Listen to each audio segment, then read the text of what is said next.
अस्सलाम वालेकुम dear students. आज के लेक्चर में हम फेडरल बोर्ड के बायो के chapter 4 urinary system of man के बारे में पढ़ेंगे। आज हम इसका इंट्रोडक्शन लेंगे और मैन के यूरिनरी सिस्टम की स्ट्रक्चर को डिस्कस करेंगे।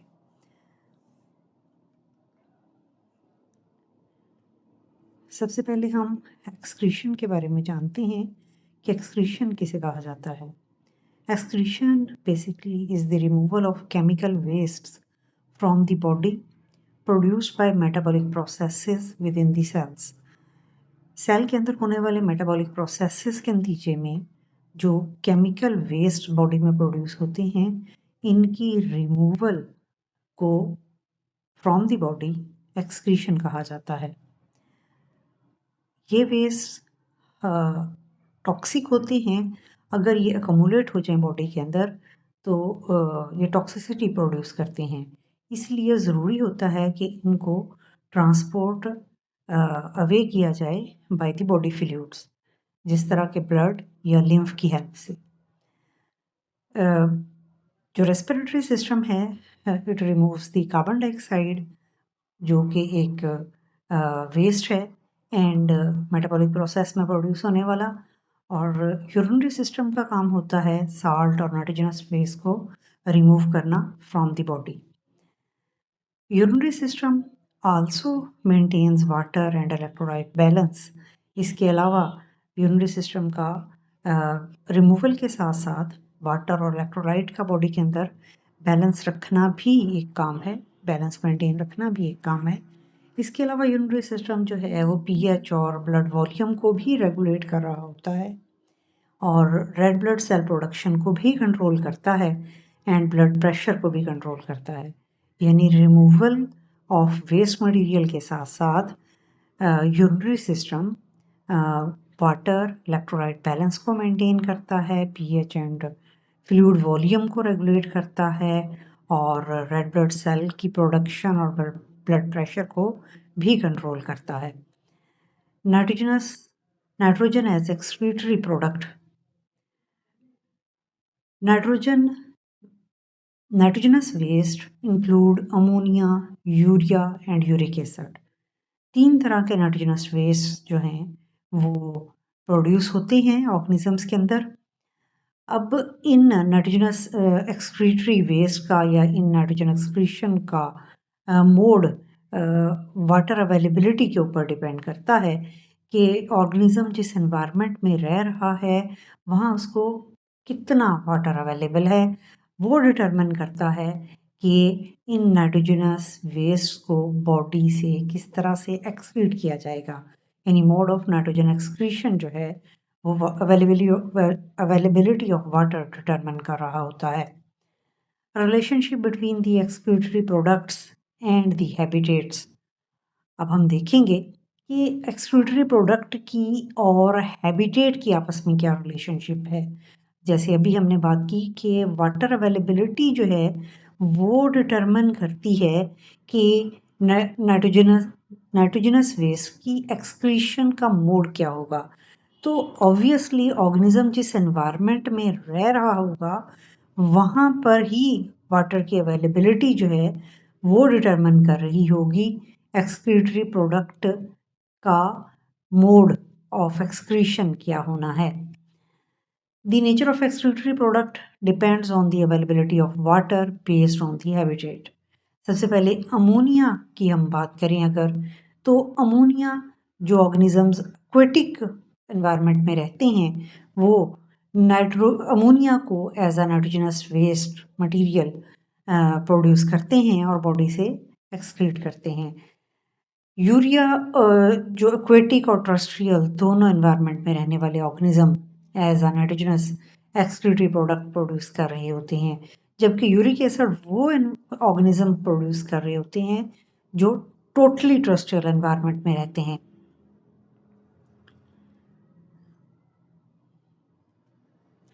सबसे पहले अमोनिया की हम बात कर लेते हैं। जो तीनों तरह की एक्सक्रीटरी प्रोडक्ट्स की हमने बात की, नाइट्रोजनस एक्सक्रीटरी प्रोडक्ट्स की बात की, उनमें सबसे पहले अमोनिया को डिस्कस कर लेते हैं। Ammonia is a highly toxic and raises body fluid pH, interfering with the membrane transport. बहुत ज़्यादा टॉक्सिक है, बॉडी फ्लूइड पीएच को रेज कर देता है। इसके अलावा ये मेम्ब्रेन ट्रांसपोर्ट को इंटरफेयर करता है। बहुत ज़्यादा सॉल्युबल है एंड डिफ्यूजेज रैपिडली हो जाती है इसकी diffusion and excreted quickly excrete कर दिया जाता है बॉडी से बाहर। इसके सोलुबल होने की वजह से और इसकी डिफ्यूजन के ज़्यादा होने की वजह से इसको क्विकली बॉडी से बाहर एक्सक्रीट कर लिया जाता है। इसको बॉडी से बाहर एक्सक्रीट करने के लिए वाटर बहुत ज़्यादा चाहिए होता है। It requires 500 ml of water to safely dissolve 1 gram of nitrogen. Excreted अब कौन से ऑर्गेनिजम्स हैं जो अमोनिया को as an nitrogenous waste product produce करते हैं और एक्सक्रीट करते हैं? It is excreted by the fresh water organisms जो ताज़ा पानी में रहते हैं, जिस तरह के मोस्ट फिशेस हो गई, प्रोटोजोअन्स हो गए, स्पॉन्जिस हो गए, क्नाइडेरियंस हो गए, अकाइनोडर्म्स हैं, क्रस्टेशियंस हैं। ये सारे वो ऑर्गेनिजम्स हैं जो फ्रेश वाटर में रहते हैं और ये अमोनिया को एज आ एक्सक्रीटरी प्रोडक्ट प्रोड्यूस कर रही होते हैं और बॉडी से बाहर एलिमिनेट कर रहे होते हैं। These animals are called immunotelic. Ammonia को as an nitrogenous waste product produce करने की वजह से इन एनिमल्स को हम इसी बेस पर अम्यूनोटेलिक के नाम से जानते हैं। यूरिया की बात कर लेते हैं, दूसरी nitrogenous excretory waste product. Less toxic होती है then ammonia, 100,000 times less toxic है अमोनिया के मुकाबले में ये। और इट रिक्वायर जो अमोनिया को यूरिया में कन्वर्ट करने के लिए एनर्जी रिक्वायर होती है। Ammonia first nitrogenous waste product है जो बनती है, इस अमोनिया को फिर यूरिया में कन्वर्ट किया जाता है। अमोनिया को यूरिया में कन्वर्ट करने के लिए एनर्जी रिक्वायर होती है और चूंकि ये लेस टॉक्सिक है तो ऑब्वियसली यूरिया को बॉडी से बाहर एक्सक्रीट करने के लिए वाटर भी कम अमाउंट में चाहिए होगा। It requires 50 ml of water to dilute 1 gram of nitrogen. और कौन से ऑर्गेनिजम्स हैं जो इसको एक्सक्रीट करते हैं? It is excreted by the mammals, for example human जिनमें हम शामिल हैं। एम्फीबियंस वो यूरिया को प्रोड्यूस और एक्सक्रीट करते हैं and marine some marine animals like the shark. वो एनिमल्स जो यूरिया एक्सक्रीट करते हैं उनको हम यूरियोटेलिक के नाम से जानते हैं। अब हम आ जाते हैं यूरिक एसिड की तरफ। Uric acid is the by product of purine breakdown, not the protein. ये प्रोटीन के ब्रेकडाउन से प्रोड्यूस नहीं होता बल्कि ये प्योरिन के ब्रेकडाउन से प्रोड्यूस होता है। लेस टॉक्सिक है than urea and precipitates from the solution enabling excretion with minimal water। solution से ये precipitate बन के पैदा हो जाता है जिसकी वजह से इसको मिनिमल वाटर के साथ with the help of minimal water, बहुत कम पानी की के साथ इसको बॉडी से बाहर एक्सक्रीट किया जा सकता है। It requires only 1 ml of water to excrete 1 gram of nitrogen. अब जो एनिमल्स यूरिक एसिड को as a nitrogenous waste product produce करते हैं उनमें वो एनिमल्स हैं जो जिनमें मेजर वाटर शॉर्टेज जो है वो के एनवायरनमेंट में रह रही होती हैं और उन्होंने खुद को इवॉल्व भी इसी एनवायरनमेंट के अकॉर्डिंग कर लिया हुआ है, such as terrestrial invertebrates, for example land snails हैं, इंसेक्ट्स हैं, एग लेइंग वर्टिब्रेट्स हैं जिस तरह के रेप्टाइल्स हो गए, बर्ड्स हो गए। ये सब यूरिक एसिड को as a by excretory product produce कर रही होती हैं। अब इन एनिमल्स को हम यूरिकोटेलिक के नाम से जानते हैं जो यूरिक एसिड को एज अ एक्सक्रीटरी प्रोडक्ट बना रही होती हैं।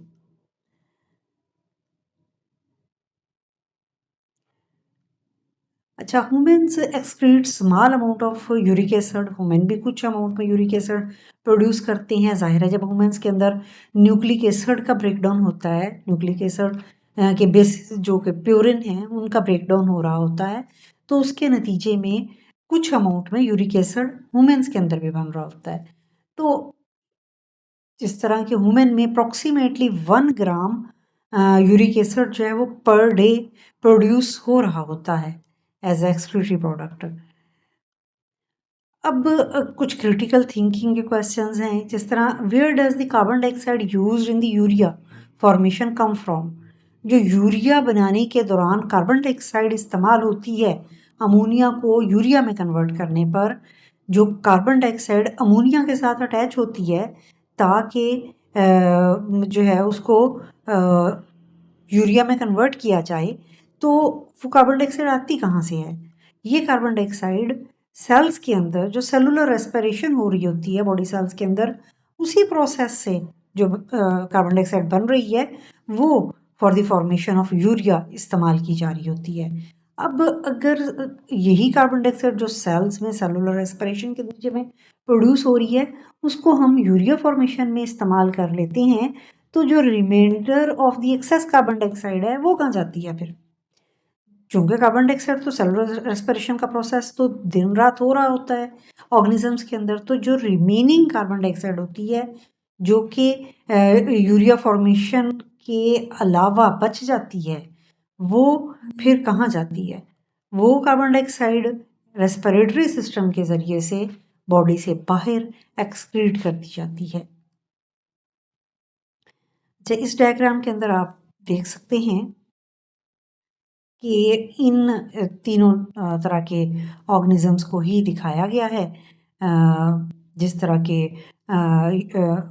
अमोनोटैलिक ऑर्गेनिजम्स को जो कि अमोनिया को एज अ जो है वेस्ट प्रोडक्ट प्रोड्यूस कर रही हैं, इसके अलावा यूरिकोटैलिक ऑर्गेनिजम्स को जो कि यूरिया को as a waste product produce कर रही हैं, और इसके अलावा यूरियोटैलिक ऑर्गेनिजम्स जो यूरिया को as a waste product produce कर रही हैं, और इसके अलावा जो है वो यूरिक एसिड प्रोड्यूस करने वाले ऑर्गेनिजम्स हैं जिनको हम यूरिकोटैलिक कहते हैं। और अमोनोटैलिक में मोस्ट एक्वेटिक एनिमल्स आ जाते हैं जिस तरह के फिशेस हैं, और जो यूरिया बनाते हैं उनमें आप देखें कार्बन डाइऑक्साइड के साथ 2 अमाइनो ग्रुप लगे हुए हैं, और जिससे यूरिया बन गया है, अमोनिया को ही यूरिया में कन्वर्ट किया गया है। और इन एनिमल्स को हम जो यूरिया प्रोड्यूस करते हैं हम यूरियोटैलिक का नाम देते हैं, जिनमें मैमल्स आ जाते हैं, मोस्ट एम्फीबियंस आ जाती हैं, शार्क्स आ जाती हैं, कुछ बोनी फिशेस भी इनमें शामिल होती हैं। और यूरिक एसिड उन ऑर्गेनिजम्स के अंदर प्रोड्यूस होता है, उन एनिमल्स के अंदर प्रोड्यूस होता है जो टेरेस्ट्रियल एनवायरनमेंट में रहते हैं और जिनको वाटर की बहुत ज़्यादा शॉर्टेज का सामना करना पड़ रहा होता है। इसलिए वो यूरिक एसिड की फॉर्म में जो है वो प्रोड्यूस करते हैं नाइट्रोजनस वेस्ट, और जो कि लेस वाटर के साथ बॉडी से बाहर एक्सक्रीट होता है। इनमें बर्ड्स, इंसेक्ट्स और many reptiles and land snails शामिल होते हैं।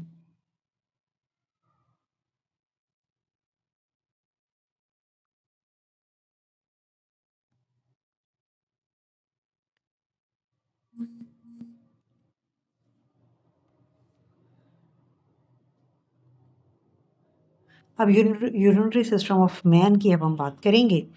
यूरिनरी या excretory system of man includes kidney, ureter, इसके अलावा यूरिनरी ब्लैडर और यूरेथ्रा, इन पर कंसिस्ट कर रहा होता है। ये मेन पार्ट्स होते हैं यूरिनरी सिस्टम ऑफ मैन के। इनको अब हम बारी बारी डिस्कस करेंगे। सबसे पहले हम किडनी की बात कर लेते हैं। Kidney located on other side of the vertebral column, vertebral column के दोनों तरफ मौजूद होते हैं। 12th जो कि थ्रेसिक वर्टिब्री होता है और 3rd जो कि लंबर वर्टिब्री है, इनके दरमियान ये पाए जाते हैं। किडनी का काम ये होता है कि ये ब्लड को फिल्टर करते हैं और यूरिन प्रोड्यूस करते हैं। यूरेटर जो दूसरा पार्ट है यूरिनरी सिस्टम ऑफ मैन का, ये अबाउट 25 सेंटीमीटर लॉन्ग ट्यूब है जो कि रेनल पेल्वस से स्टार्ट होती है, जो कि किडनी का पार्ट है, और एंड होती है यूरिनरी ब्लैडर तक, and transporting the urine from the kidneys to the urinary bladder. इसके बाद थर्ड अगर हम पार्ट की बात कर लेते हैं यूरिनरी सिस्टम के, जिसको हमने यूरिनरी ब्लैडर कहा था, तो यूरिनरी ब्लैडर जो है वो एक हॉलो मस्कुलर ऑर्गन है located in the pelvic cavity, जो पेल्विक कैविटी में मौजूद होता है। इसका काम ये होता है कि यूरिन रिजर्वायर के तौर पर सर्व करता है। जो यूरिन किडनी प्रोड्यूस कर रही होती हैं वो यूरेटर के ज़रिए यूरिनरी ब्लैडर में जो है रिजर्वायर उसको स्टोर किया जाता है। यूरेथ्रा यूरेथ्रा यूरिनरी ब्लैडर से स्टार्ट होता है and it carries the urine from the urinary bladder to the outside of the body. ये ब्लैडर से यूरिनरी ब्लैडर से यूरिन को बॉडी के आउटसाइड एक्सक्रीट कर रहा होता है। इस डायग्राम के अंदर आपको यही पार्ट सारे नज़र आ रही हैं। इनमें अगर आप देखें तो आपको 2 किडनीज नज़र आ रही हैं। इसके साथ साथ आपको रेनल पेल्वस एक लिखा हुआ नज़र आ रहा है। रेनल पेल्वस जो है इसका रेनल पेल्वस का काम ये होता है कि ये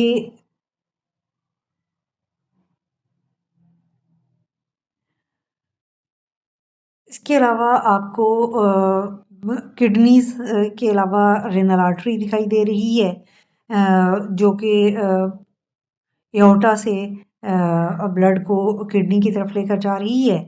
और रेनल वेन आपको दिखाई दे रही है ब्लू कलर की, जो कि किडनी से ब्लड को वेना कैवा में डाल रही है। इसके अलावा यूरेटर है जो दोनों किडनी से स्टार्ट हो रहा है और आकर एंड हो रहा है ब्लैडर के अंदर, यूरिनरी ब्लैडर के अंदर। और यूरिनरी ब्लैडर से जो ट्यूब निकल रही है उसको हम यूरेथ्रा का नाम दे रहे हैं।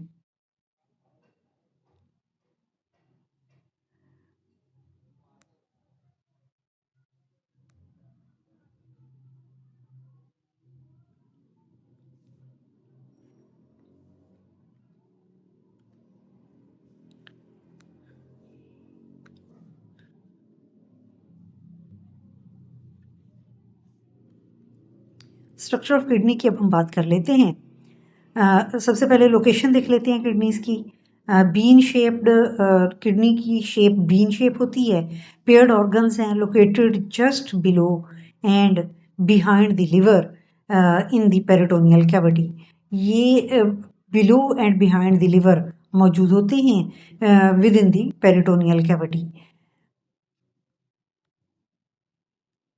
राइट किडनी स्लाइटली लोअर होती है then the left due to the liver.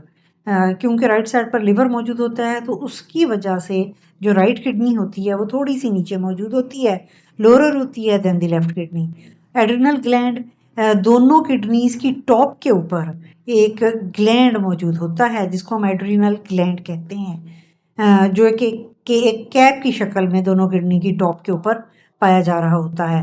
External structure of kidney की अब हम बात कर लेते हैं। Renal fascia outer most tough connective tissue layer को हम जो किडनी के बाहर मौजूद होती है हम रेनल फेशिया कहते हैं। जबकि peritoneal fat capsule perirenal fat capsule sorry perirenal peri mean outermost renal mean kidney.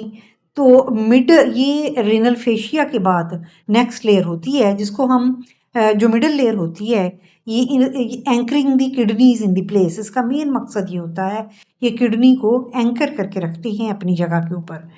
इसके बाद रेनल कैप्सूल की बात करते हैं हम। Renal capsule inner most layer है डायरेक्टली कवरिंग द किडनीज, जो कि जिन्होंने कि कैप्सूल से ही आपको पता लग रहा है कि ये वो लेयर है जिसने कि किडनी को कवर किया होता है, डायरेक्टली कवर किया हुआ होता है। इंटरनल स्ट्रक्चर की अब हम किडनी की बात कर लेते हैं। आउटर एक्सटर्नल स्ट्रक्चर के बाद renal cortex outer most region kidney का होता है। ये ग्रेनुलर होता है due to the presence of the nephron. Nephron क्या है? These are the functional units of the kidney जिनका काम यूरन ब्लड को फिल्टर करके यूरन फॉर्मेशन होता है। तो चूंकि नेफ्रॉन इस आउटर मोस्ट रीजन में मौजूद होते हैं इस वजह से ये ग्रेनुलर रीजन होता है और ये आउटर मोस्ट रीजन है। रेनल कॉर्टेक्स के बाद अगला रीजन आ जाता है रेनल मेडुला। मिडल रीजन जो किडनी का है, कॉर्टेक्स के बाद next region middle region with renal pyramids, जिसमें कि रेनल पैरामिड्स मौजूद होते हैं और हर पैरामिड की टिप के ऊपर रेनल पेपिला पाया जा रहा होता है। Each renal pyramids tip is a renal papilla. जो हर पैरामिड की टिप है उसको हम रेनल पेपिला के नाम से जानते हैं। रेनल कॉलम्स, जो पैरामिड्स के दरमियान स्पेस होती है जहाँ से कि ब्लड वेसल्स पास हो रही होती हैं, इनको हम रेनल कॉलम्स कहते हैं। Renal lubes formed by the renal pyramids and adjacent cortical tissue, जो रेनल पैरामिड और एडजेसेंट कॉर्टिकल टिश्यू मिलकर रेनल लूब्स कहला रहे होते हैं। Renal pelvis, renal pelvis basically hilum के पॉइंट पर लोकेट कर रहा होता है। हाइलम इज वो पॉइंट है किडनी का जहाँ से यूरेटर स्टार्ट होता है। एंड रेनल पेल्विस का काम ये होता है कि जो पैरामिड से यूरिन आ रहा होता है, ये रेनल पेल्विस उसको कलेक्ट करता है और फिर उसको यूरेटर में पुश करता है।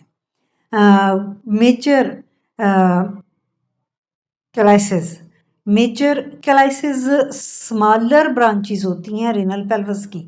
जो रेनल पेल्विस है उसकी स्मॉलर ब्रांचेस को हम मेजर कैलाइसिस का नाम देते हैं, जबकि माइनर क्लाइसिस क्या हैं, जो मेजर क्लाइसिस से ब्रांचेस निकलती हैं स्मॉलर, उनको हम माइनर क्लाइसिस का नाम देते हैं। यूरोटर, रेनल पेल्विस से जो ट्यूब स्टार्ट होती है to the urinary bladder, leading to the urinary bladder, उस ट्यूब को हम यूरोटर कहते हैं। Tubes leading out of the renal pelvis to the urinary bladder. अब इस डायग्राम के अंदर हम इन सारे पॉइंट्स को समझने की कोशिश करते हैं।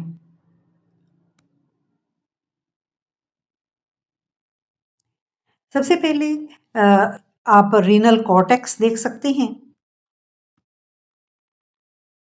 ये रेनल कॉर्टेक्स का रीजन है। ये आउटर मोस्ट रीजन जो आपको दिखाई दे रहा है जहां मैं डॉट लगा रही हूँ, ये रेनल कॉर्टेक्स का रीजन होता है। इसके बाद रेनल मेडुला, ये रीजन आपको रेनल मेडुला का दिखाई दे रहा है जहां पर के पैरामिड्स मौजूद हैं। मिडल रीजन, ये जहां पैरामिड पाए जा रही हैं, ये रेनल मेडुला है। ये पैरामिड हैं आपको दिखाई दे रहे हैं, रेनल पैरामिड्स, ठीक है, ये लिखा भी हुआ है रेनल पैरामिड्स। और ये आपको रेनल पैरामिड्स जहां मैं डॉट लगा रही हूँ, ये रेनल पैरामिड्स आपको नजर आ रही हैं। दोनों पैरामिड्स के दरमियान, एडजेसेंट पैरामिड्स के दरमियान का एरिया, ये जहां मैं डॉट लगा रही हूँ, रेनल पैरामिड्स के दरमियान का एरिया, ये कॉलम शेप जहां से ब्लड वेसल्स किडनी में एंटर होती हैं, इसको हम रेनल कॉलम्स का नाम देते हैं। ये आपको एरिया जो नज़र आ रहा है हाइलम का एरिया है, ये हाइलम का एरिया है। यहाँ ये रेनल पेल्वस मौजूद है, यहाँ से ये यूरेटर निकल कर जा रहा है। ये यूरेटर है जो आपको दिखाई दे रहा है।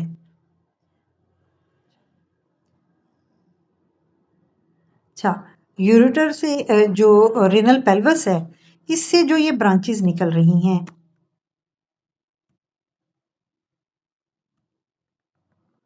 इन ब्रांचेस को हम, ये जो ब्रांचेस आपको दिखाई दे रही हैं, इन ब्रांचेस को हम मेजर कैलस का नाम देते हैं। और जो इन मेजर क्लाइक्स से ब्रांचेस निकल रही हैं, ये इनको हम माइनर क्लाइस का नाम देते हैं।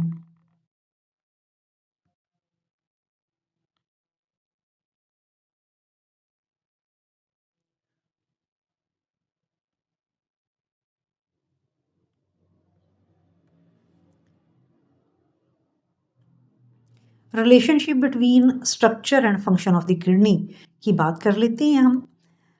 किडनी कैप्सूल, रेनल कैप्सूल जिसे हम कहते हैं, इसका काम बेसिकली जैसे पहले आपको बताया, किडनी को प्रोटेक्ट करना है, स्टेबलाइज द पोजीशन, किडनी की पोजीशन को स्टेबलाइज करना, and connects to the surrounding tissue, protection दे रहा है, किडनी को अपनी पोजीशन पर रखता है और दूसरे टिश्यूज़ के साथ कनेक्ट करता है।